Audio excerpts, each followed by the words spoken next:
ஒரு பெயர் உண்டு அப்படின்னா அது உழவாரம். இது இந்த உலகமறிய செய்தவர் அப்பர் பெருமான். அந்த அப்பர் பெருமானுக்கு உழவாரம் என்கின்ற படை கொடுத்து சிவபெருமான் ஆசி வழங்கியதனுடைய காரணமாக இன்றைக்கும் நாம் அதை உழவார பணி அப்படின்னு சொல்லிட்டு இருக்கோம்.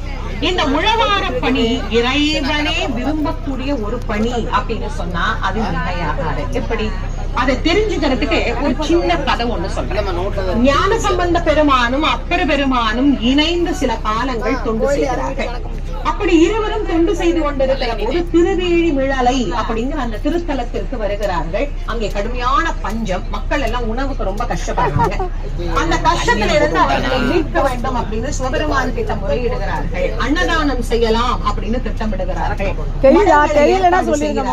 எல்லாம் தயாரா பொருள் வாங்கணும். யார்கிட்ட பணம் கேட்கறது? எல்லாத்துக்கும் தலைவர் சிவபெருமான் தான். அப்ப அவர்கிட்ட போய் விண்ணப்பம் பண்றாங்க. ரெண்டு பேரும் உங்களுடைய அன்றாட விண்ணப்பத்தை எனக்கு வைங்க, நான் ஒவ்வொரு நாளும் உங்களுக்கு ஒரு காசு கொடுக்கிறேன், அந்த பொற்காசை அன்னதானம் செய்து கொள்ளுங்கள். தினந்தோறும் கோவிலுக்கு வருவாங்க, இறைவனை போற்றி பாடுவார்கள். இறைவன் இருவருக்கும் பொற்காசுகளை தருகிறார். கிழக்கு வாசலில் சம்பந்தருக்கும் மேற்கு வாசலில் அப்பருக்கும் பொற்காசு வைக்கப்படுகிறது.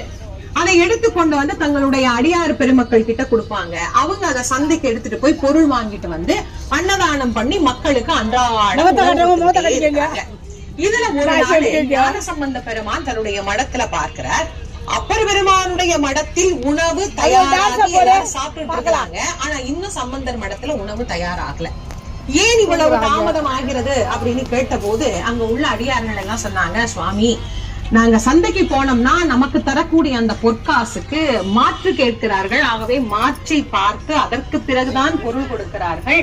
பொருளை வாங்கி கொண்டு வர தாமதமாகிறது. ஆகவே உணவு தாமதப்படுகிறது. அனைத்து மக்களுக்கும் மாற்று அப்படின்னா கேரட்னு சொல்றோம்ல, அந்த தங்கத்தினுடைய தூய்மை தன்மை அது இது கொஞ்சம் குறைந்து இருக்கிறது.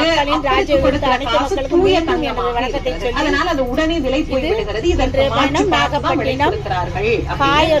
தகவலை கேட்ட உடனே ரெண்டு பேரும் ஒன்னாதான் பார்ப்போம், ரெண்டு பேரும் ஒன்னாதான் செய்யறோம், ரெண்டு பேரும் ஒன்னாதான்